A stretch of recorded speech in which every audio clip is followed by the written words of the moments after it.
We'll get started here in just a few seconds.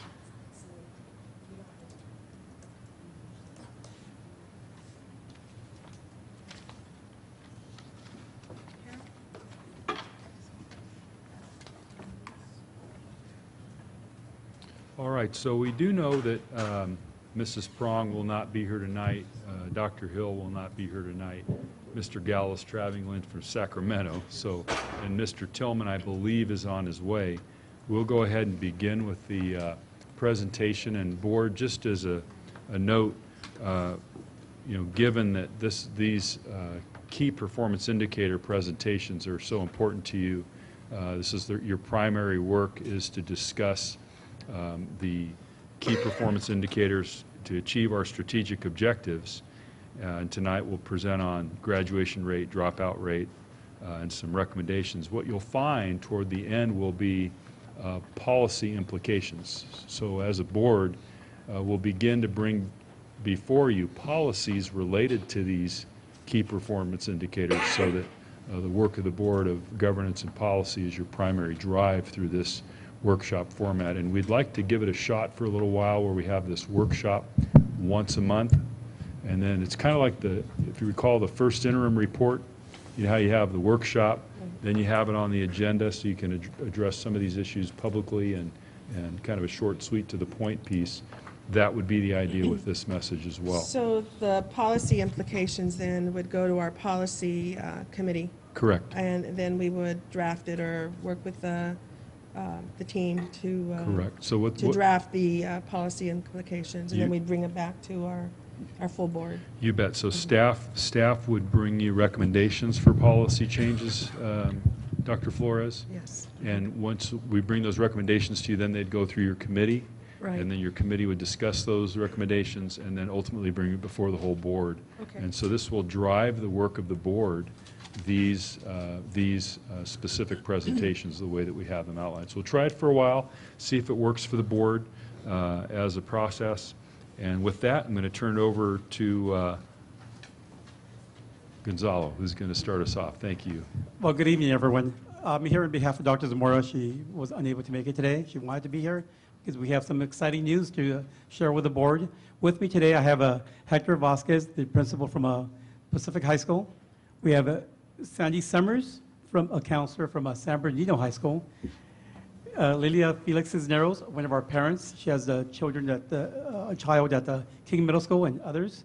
And also we have Daniel Arellano and other educational services staff.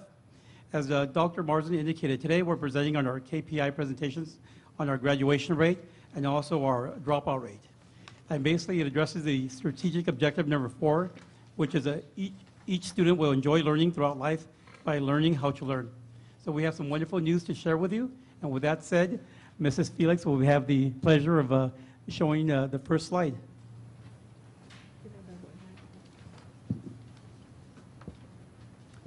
Good evening.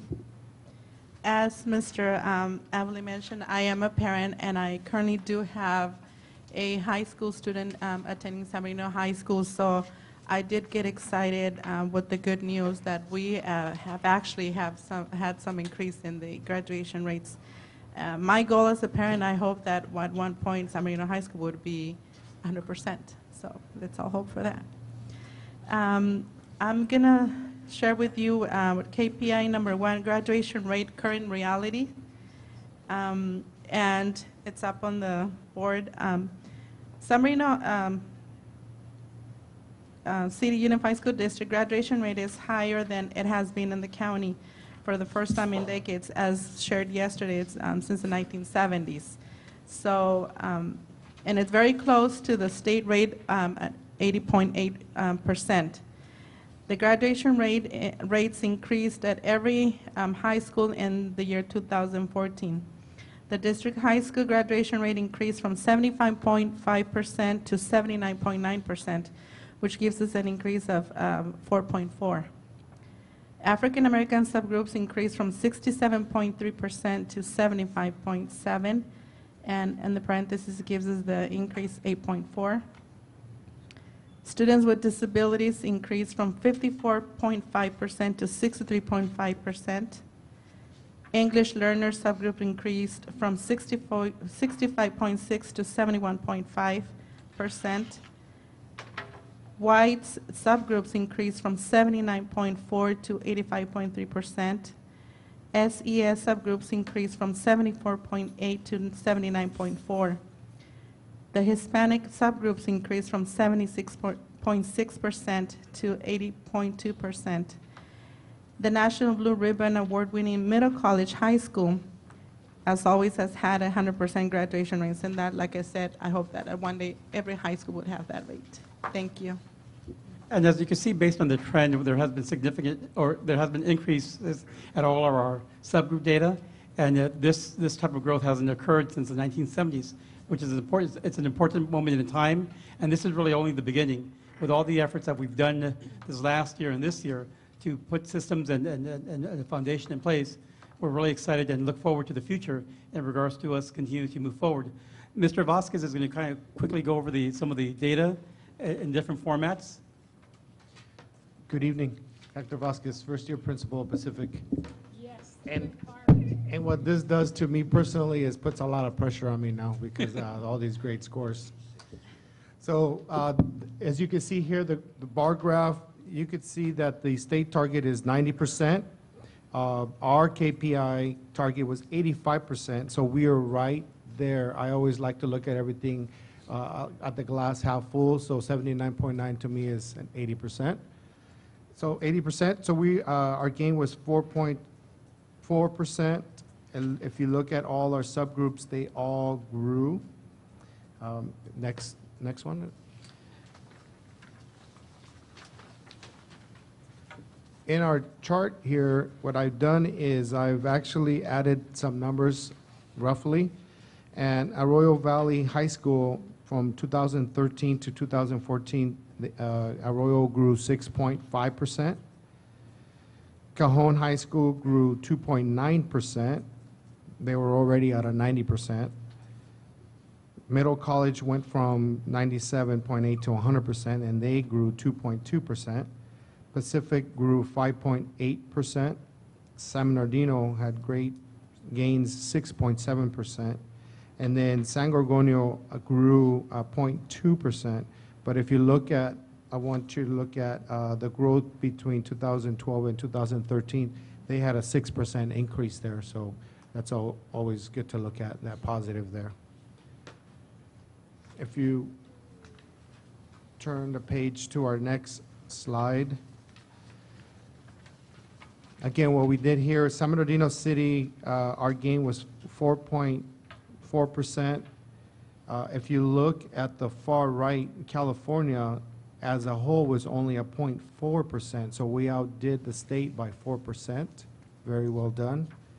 If you look at the county of San Bernardino, the county itself had no growth, so we outgrew the county by 4.4%. And then we also put on there 2 comparison districts because they're very similar, and they actually had negative percentage. So that is something to be very proud of. One thing, if I could draw your attention to the cohort graduation rate also for our district. If you see, it looks like a stair step going up. One of the things, when I look at data like that, when I was a site principal, I always thought about sustainability. Because oftentimes we have, if we implement something new, there's always growth, but can we really sustain it over time? And that's often very difficult, like Mr. Vasquez had indicated before.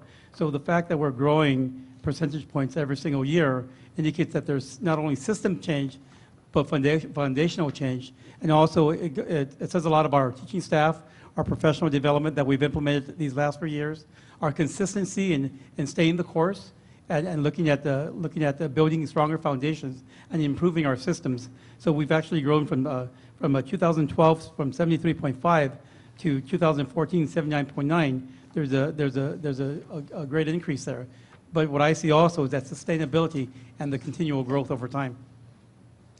At this point, Mr. Sandy Summers will share with us in regards to strategy number 4 with our KPI number 2, which is our dropout rate.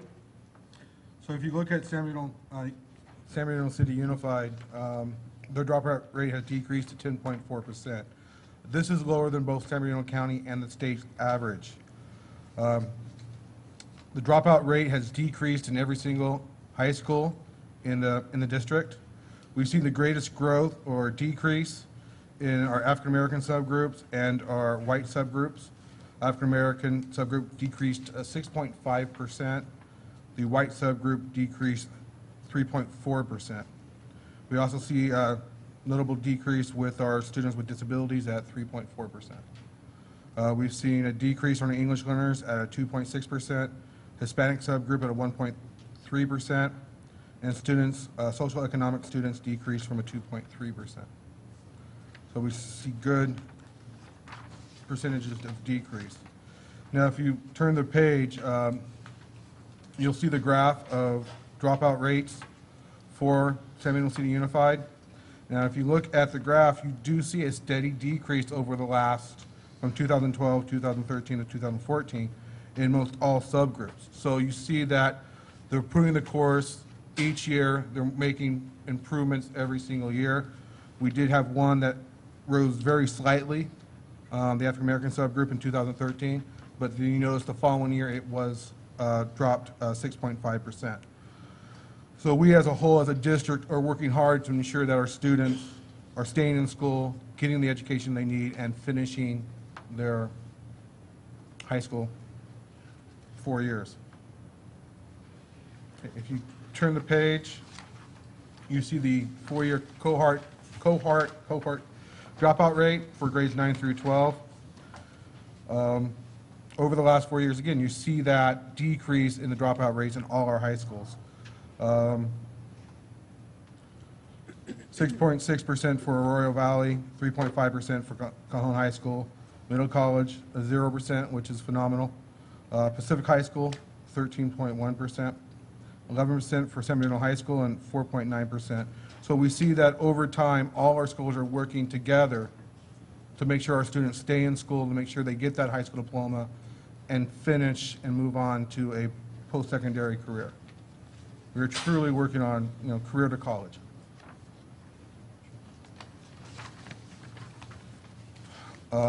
If you look at the cohort dropout rate with comparison districts, if you compare us to, we're actually below the state being at 11.6%, we're currently at a 10.4%, which is a great news. We're also below the county by 2%, 1.8%. But again, you see that steady decrease over the years. No big jump, steady decrease. So that means, again, we're all working together to get our students to finish high school, to complete high school. If you look at both Stockton and Sacramento, they've kind of gone up and down. Sacramento's kind of gone down, but we continue to go down in percentage points more so than Sacramento. So as Mr. Summers had indicated, even though we've had tremendous gains in both our graduation cohort data and also our dropout data, we also realize that we still need there's still areas of growth for us. So there are certain gaps that we need, excellent gaps that we need to kind of overcome. One thing that we want to continue to do is really strive for ensuring that we will meet the needs of our subgroups, so that they all make not only graduate more students, but also decrease the dropout rates for all our subgroup data. Also, we want to continue to be above the state average and also the county average. That's one of the goals that we have. And we also want to develop a consistent systemic identification of early warning for our at-risk students. So we know that one of our goals is to identify students early, monitor them on a regular basis, track them and offer the support for them on a consistent basis, and also know when they're struggling. Because the longer we wait, the harder it is for us to intervene. So we want to develop systems of implementation so that we consistently monitor the students, not only at one school or high school, but all our high schools. And we also want to make sure that we continue to offer the professional development to our teachers, because without our teachers, it's difficult for us to move forward. So we know that professional development is extremely important, consistent systems of implementation, consistent system of monitoring that goes along with it. The other thing that the other gap that we want to address also is remedy our long-term English learners to make sure that we're offering them the support for their language development and also offer them the necessary support for them to be successful in their high school experience, and also get them ready for either college or career. So our long-term learners is an area where we want to put greater emphasis also, so we could address those needs. If you look at slide number 11, it talks about our desired state. So basically for our graduation, we want to continue to strive toward meeting the 85% KPI goal for 2015 and 95% for 2016. And we realize that it's easy to write that on the slide, but it really takes a lot of hard work and dedication from our district staff and also our support staff and our teachers at the sites and our administrators. So things like that don't happen by accident, they're intentional. And right now we're really excited because we've implemented a lot of things new things, but we've also met with a lot of our stakeholders to continue to seek their input and of best practices. That way we can continue to move forward. Another goal that we have is really to increase our subgroups for our graduation by 5%, because if we increase every subgroup, then as a whole, collectively, we also increase as a district. We want to surpass the state goal of 90%, and then also remain above the county average of 78%, we're really close to doing that. In regards to our dropout rate, we wanted to strive towards being under 10% for our dropout rates, and also reduce every subgroup dropout by 5%. We want to also, like I indicated before, identify those early at-risk students early on, so we could offer them the necessary support, not only to them, but also to inform their families, and that way they could be aware of what we offer as a district. And we want to continue to remain below the county dropout rate, which is 12.12%, and also the state average of 11.6%. On the next slide are some things that next steps for us as a district. Right now, one of the things that we've heard from many of our stakeholders is that the transitional years from middle school to high schools are critical times for our students. So one of the things that we're doing this year, we have offering our summer, a ninth grade summer intervention program for our students. For every eighth grade student that's going into ninth grade who's been identified by the school site that needs additional support, we're offering them the summer program.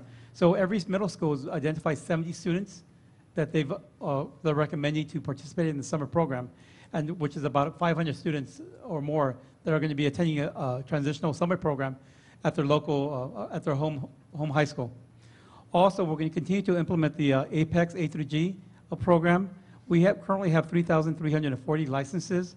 We're working with the sites to build that into their summer program for our summer students, and also building it into their master schedule for next year. We're also striving towards increasing our summer graduation for this summer. We basically, every single school site has identified students that are going to be participating in summer. So the letter that we send out to the families are really, your child must attend summer school. So it's not really an option, because students that are close to graduating but are short due to credits, we're making sure that they attend summer school. That way we'll increase our graduation data, but at the end also provide the necessary support to the students, so that way they could receive their high school diploma. We're continuing to work with our KC Valenzuela students.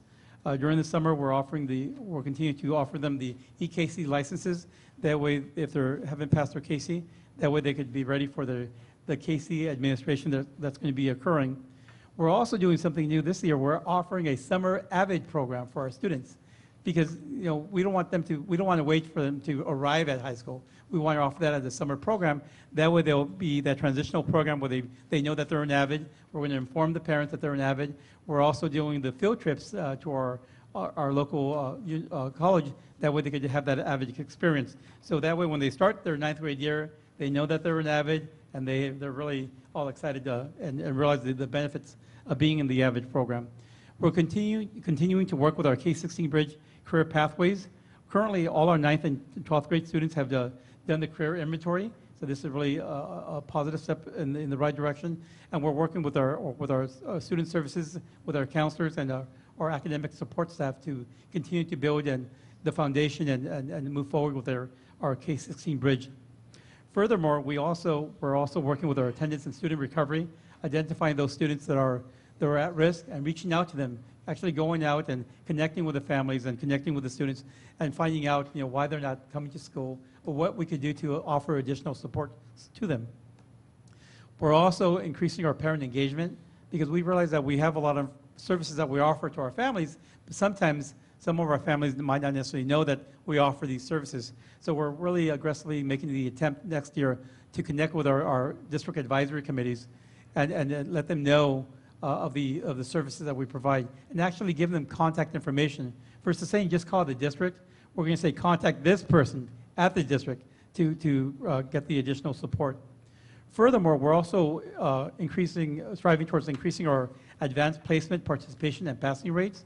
So any student that's enrolled in the AP class, well, basically we're going to be expecting them to take the AP examination. In addition, we're increasing our wraparound services by working with other departments to see what supports we could offer collectively to those students, and making sure that we're not duplicating the efforts, but we're developing a systemic way of approaching the needs of our students. Furthermore, we're also looking at increasing our ARIES portals for our parent portals, making sure that our parents know where to get that information and how to monitor their students, and then also knowing what the services are available for them if they need additional support. Furthermore, we're looking at identifying and implementing a multi-tiered intervention. So basically looking at the intervention programs that we offer as a district and really aggressively monitoring our students and making sure that they're taking advantages of the services that we're providing. And not waiting too long. Basically, as soon as we realize that the student is struggling, making sure that we offer the services to them, and also we track to know that they're partaking in the various services that we're providing. And lastly, our goal is to increase our hope makers for this coming year. So with all that said, one of the things that like I indicated before, we've had growth this last year regarding our cohort data for our graduation and also our dropout rates, but that's really only the beginning. We really, as a district, we really strive towards implementing systemic changes and also sustaining our growth. But with everything that we've done collectively within our division and also with the school sites and our professional development, we're sure that we're going to continue to make strides and growth this coming year and the years after that. So we're really excited about that. The next slide is the slide that Dr. Morrison had indicated. Oh, I'm sorry. Had indicated regarding our A through G policy implications. Currently, all this year, we've been meeting with various committees, our A through G default committee, and our grading policy, to look at our policies that we have in place and dialoguing in regards to what needs to occur for us to better meet the needs of our students. So one of the things that we looked at in regards to our board policy, AR 6146.1, an instruction, in regards to fine arts and foreign language. Basically, our current policy states that the students are required to take 1 year of foreign language or 1 year of visual performing arts. However, with that policy, our students wouldn't necessarily be eligible for our Cal States or our UC systems based on that. So, and I know board member Abigail Medina has participated in some of those policy committees. So we're looking at that change for our students. Also, in regards to our grading policy, the board policy 5121, which states we want to ensure consistent alignment of teacher grading practices by clearly defining expectations. One of the things, for example, in our current system, monitoring system, when a student receives a 0 for, let's say, if they had an assignment due, and our teachers place a 0, that impacts their overall percentages.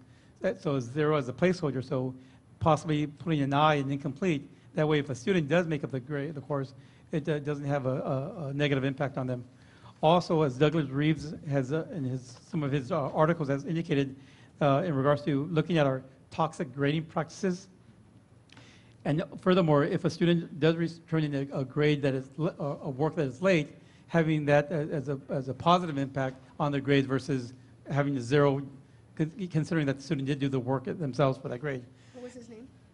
Douglas Reeves.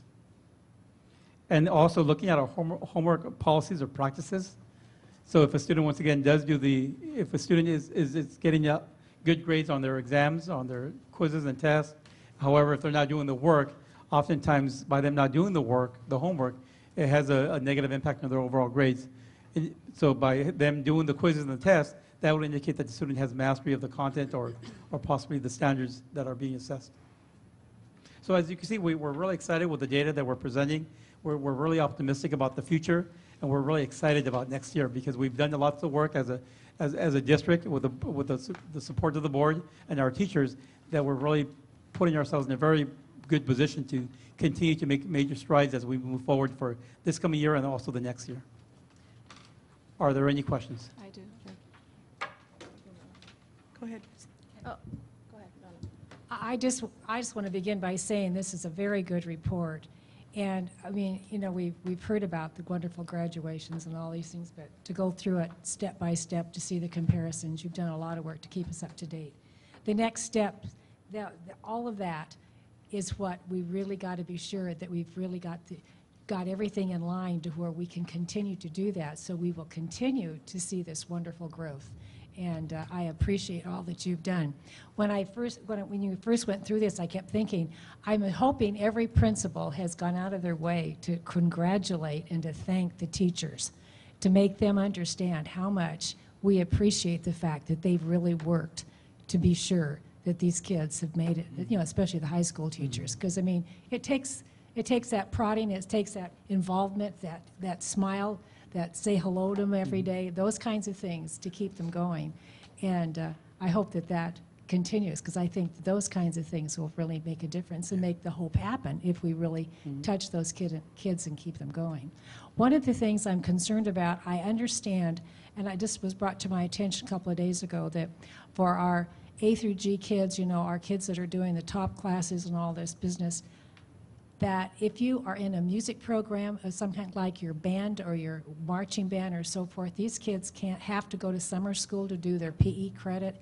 You know, I find that really difficult because these kids are working around the clock to begin with, and I think to penalize them and say, you got to go to summer school to play basketball, you know, of course they think that's wonderful, but my point is, as a requirement, those kinds of things, I think we got to, you know, maybe we can somehow find some other way that maybe every third Saturday morning we can go 8 to 12, come and play basketball for 4 hours, and that will take care of your summer program. I mean, just something of that nature, because I have grandkids that are in these kinds of programs, and these kids don't have the periods to get all this in, and I would, you know. Didn't we pass a policy that gave What? them, Well, gave them credit, the marching band? no, Didn't I don't we? think we did.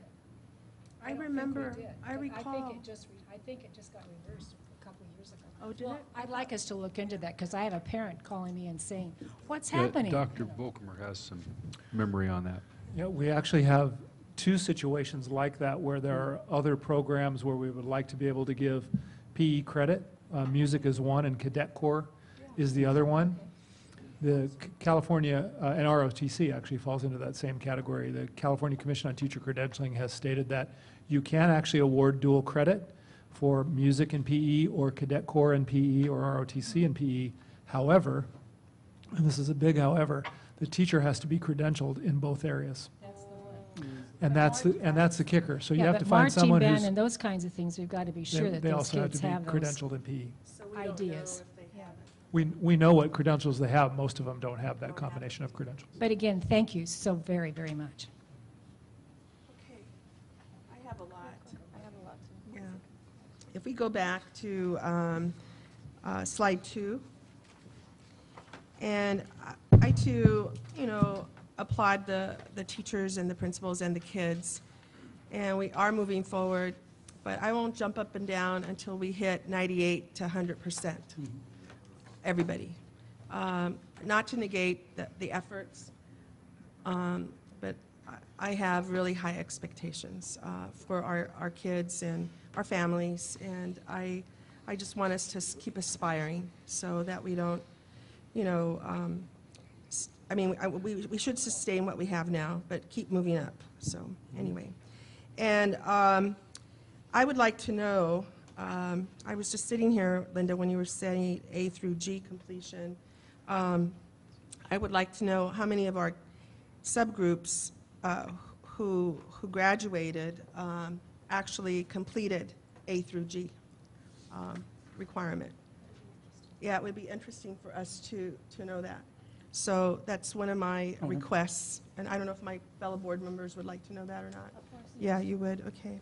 Then if we go to a slide, and I really appreciate putting the raw data in, as well as the percentages on slide 4.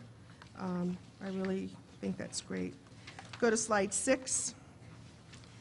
How do we determine dropout rate?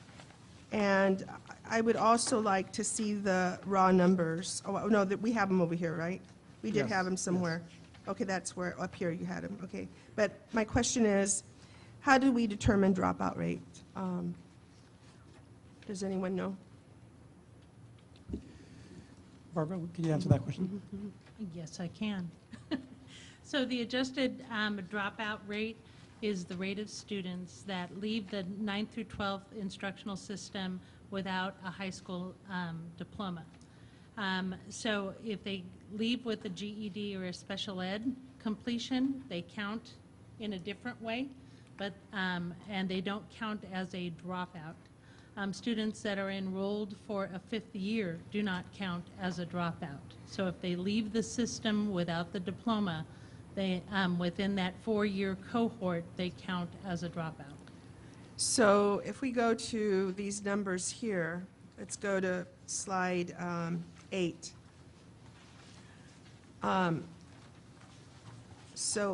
Let's go to Arroyo Valley. 87 students dropped out of 629. That is correct. So did 629 start as freshmen?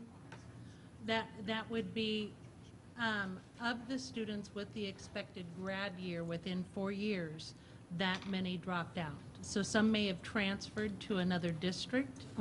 They don't count as a dropout. If they transferred? Correct. Okay, so this number isn't true as to how many actually started because we don't count the transfers. Right, those would be, the 629 would be the total adjusted cohort number. The 60. Excluding transfer students Correct, and excluding kids that have moved out away. correct. Okay. Any other categories? They have a whole list of categories of kids if they leave for a health facility or if they leave for another program that is a graduation based program, a high school program, they don't count. So this number could have been 800.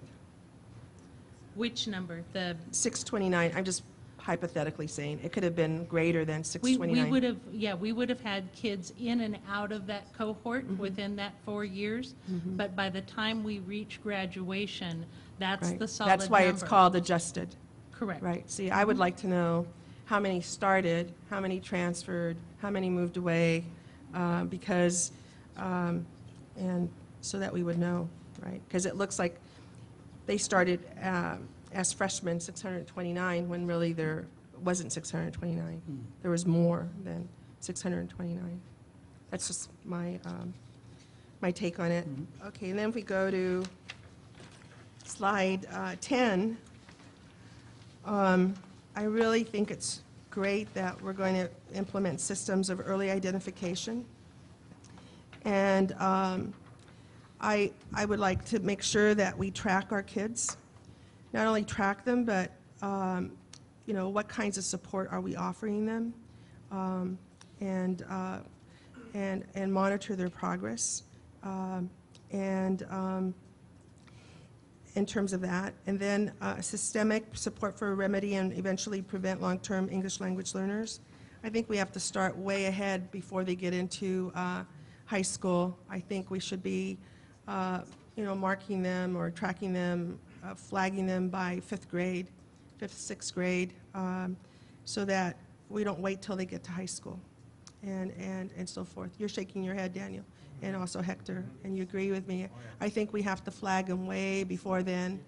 And, you know, I would really like to know how many of our LTELs did actually graduate and how many dropped out. We don't have that data. So I would like to know that.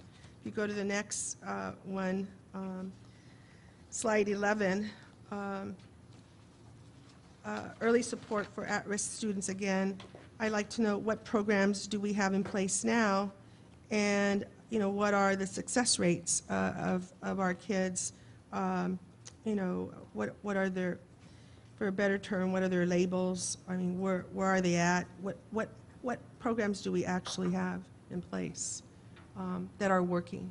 Not just the names of them, but what does work, right? So I would like to know that. Go to 12. I have a lot of stuff on 12.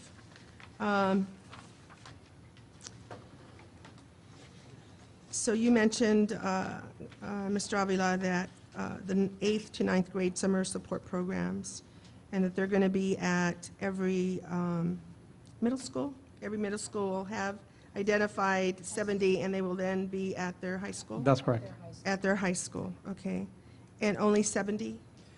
Well, right now, we started, this is our first year doing it, so Uh-huh. we're looking at as a starting point for this year. And Uh-huh. as we learn from it, then we're hoping to increase it over time. Okay. And I think it's great that we're implementing the Apex. And I think we as a board said if you need more licenses, go right ahead, because that's really, really crucial. And I know master schedules are really difficult. And so if we target them into high school master schedules, that's great. So we don't have to pull them out and so forth. That's very good. How many kids do we have targeted, and at what grades for the CASE and for the tiered intervention, and what programs do we have now in place? AVID summer program is great. My daughter was in AVID, and it was a great, it prepared her well for, she went to Richardson, but also being an AVID helped her greatly be successful in college. And I want to know, do we have enough, do we have enough AVID classes and AVID teachers? Because I think we'll have more kids if we're going to increase our graduation rates. And now we have the Promise agreement. I think we need to provide more AVID services for our kids. You're shaking your head. Yes, Yeah. absolutely. Yeah. We'll take them all. Yeah. And I'm really glad to see that we have our K-16 Bridge Career Pathways program in here. I think that's going to be tremendous, where, any counselor, any teacher, any parent can go in there and just see where we're at, and that's tremendous. That's really, really good. I think with the increase of parent engagement, I go to DLAC every month, and the parents really want to know, they want to have the knowledge regarding, going to college. What does it take? What do they need to know as parents? All the little particulars, all the things that we know because we've gone through college and we have, grandchildren, or we have our own children that have gone through college. So this is the culture of college knowledge that we need to share with them for those parents, and also, career options as well. I think it's great that we're wanting our kids to take the AP examination and examinations. So I would really want to encourage more of our kids to take it. And that means then how many do get into AP classes? And do we need, I'm glad you're here, Hector, because do we have enough classes to offer our kids for AP, classes? And if we don't, then we need, in your master schedule, you need to, plan for that. And then that means your teachers have to be AP accredited, correct? During the summer and so forth. And,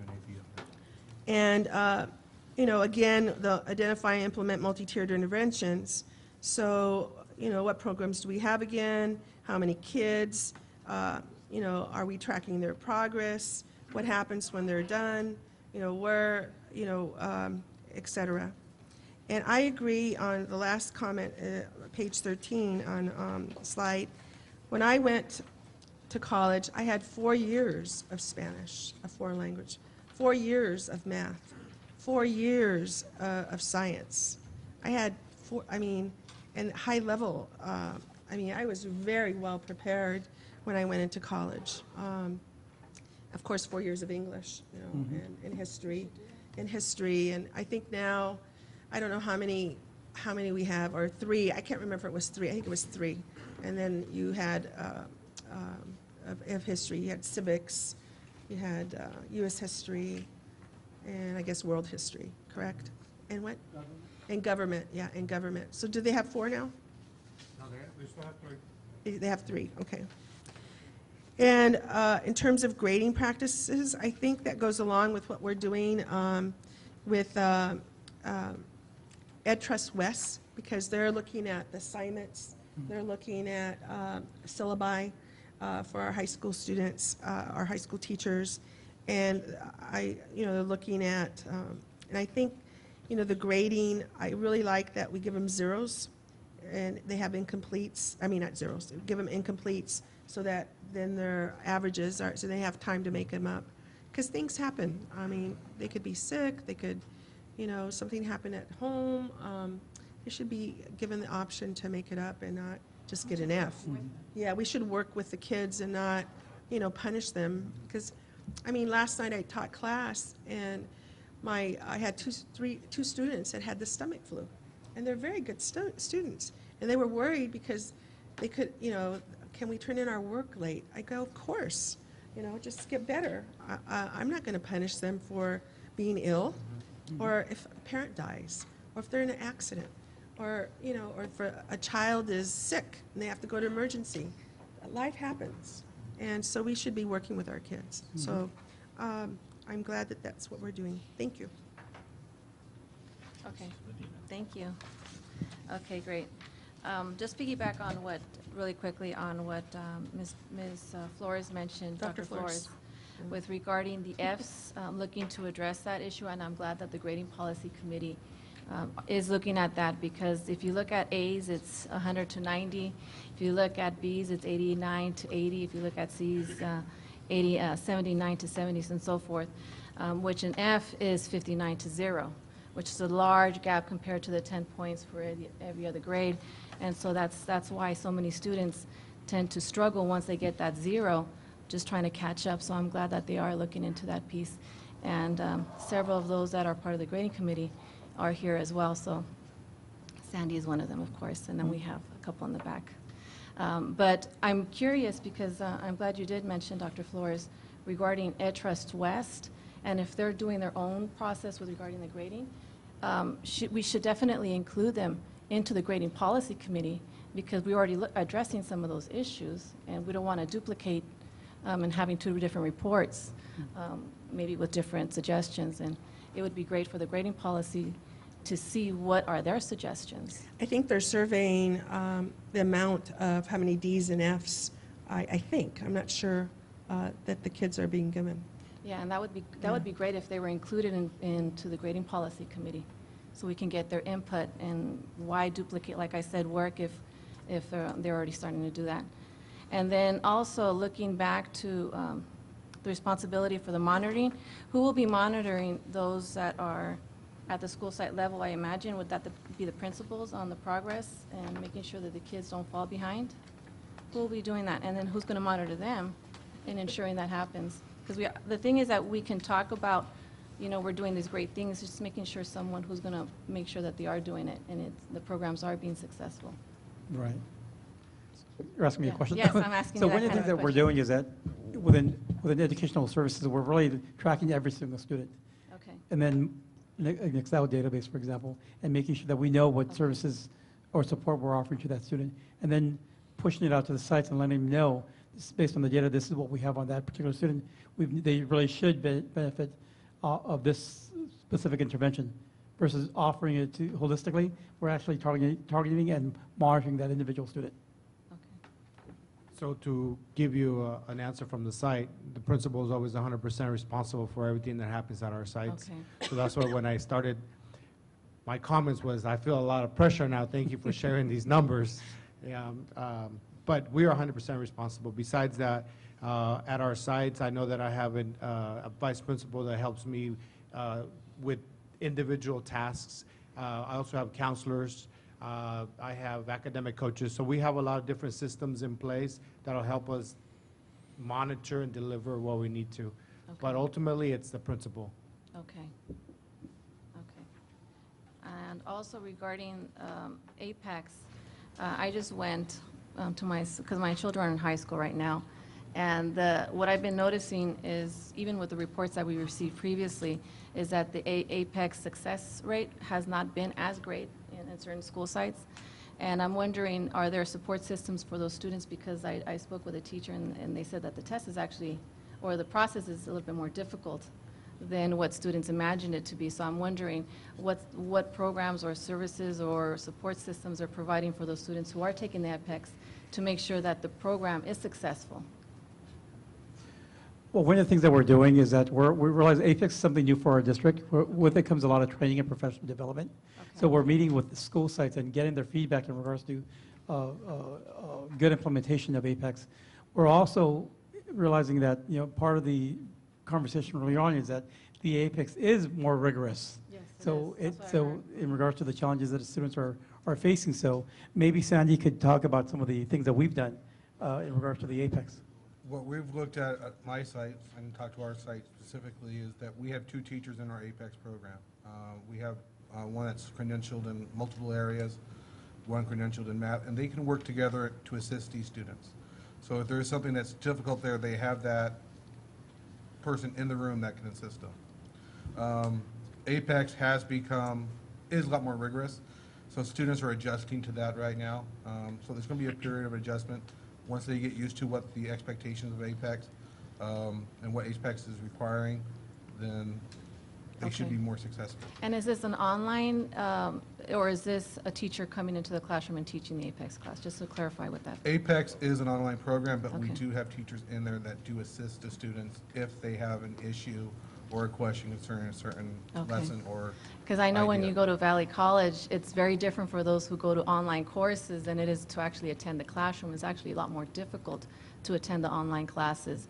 And so it's just looking at that, with the Apex, it's probably similar in that you have to do a lot more stuff It's a because lot you're more not in the rigorous. classroom. Right, right. And I wanted to ask, to follow up on Ms. Medina's clarification. Do we have more kids that need work than we have teachers to help? in the classroom. Mhm.